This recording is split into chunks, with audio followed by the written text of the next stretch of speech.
তথ্য সম্প্রচার উপদেষ্টা মোহাম্মদ মাহফুজ আলম এবং স্থানীয় সরকার, পল্লী উন্নয়ন, সমবায় মন্ত্রণালয় এবং যুব ক্রীড়া মন্ত্রণালয়ের উপদেষ্টা আসিফ মাহমুদ সজীব ভুইয়া আজ বিকেল 5টা নাগাদ প্রধান উপদেষ্টা প্রফেসর মোহাম্মদ ইউনূসের কাছে তাদের পদত্যাগপত্র জমা দিয়েছেন।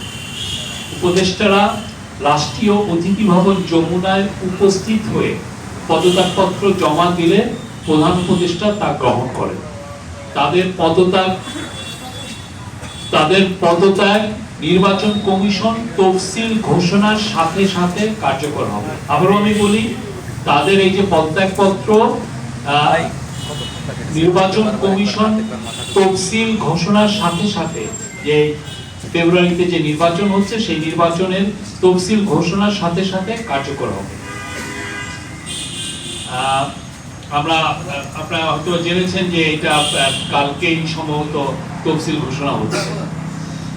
জুলাই গণঅভ্যুত্থানের সবুজ সারিতে থেকে নেতৃত্ব দেয়া এই দুই ছাত্রনেতার পদত্যাগপত্র গ্রহণের পর প্রধান উপদেষ্টা তাদের ভবিষ্যৎ জীবনের মঙ্গল কামনা করেন।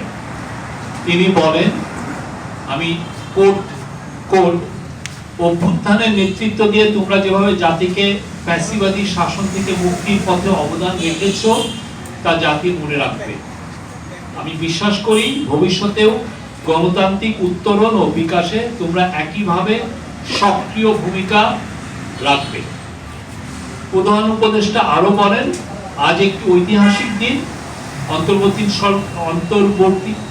প্রধান উপদেষ্টা আরো বলেন, এটা আবার কোর্ট, আজ একটি ঐতিহাসিক দিন। অন্তর্বর্তীকালীন সরকার সবসময় তোমাদের অবদান স্মরণ করবে। আমি তোমাদের সুন্দর ও শুভ ভবিষ্যৎ কামনা করি। এত অল্প সময়ে তোমরা জাতিকে যা দিয়েছো তা জাতি কখনো ভুলবে না। তিনি বলেন, এটি একটি রূপান্তর মাত্র।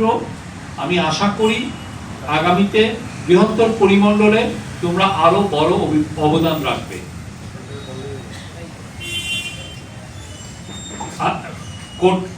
আবার নিজেদের কর্মের মাধ্যমে দেশের মঙ্গলে নিয়োজিত থাকার আহ্বান জানিয়ে দুই ছাত্রনেতার উদ্দেশ্যে প্রধান উপদেষ্টা আরো বলেন, সরকারে থেকে যে অভিজ্ঞতা তোমরা অর্জন করেছ তা ভবিষ্যৎ জীবনে অবশ্যই কাজে লাগাতে হবে।